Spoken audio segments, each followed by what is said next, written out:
Well, hey everyone, thanks so much for checking out this video today. If you're like me and maybe you tried to use your windshield washer fluid and nothing actually came out, you're wondering how can I actually change that? So I want to show you guys how you can do that quick and easy today.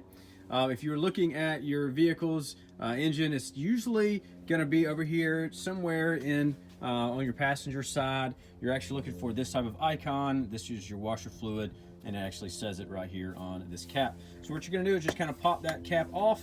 As you can see, mine is completely empty, and so it actually has a little filter on mine too, so that's pretty cool to keep it clean.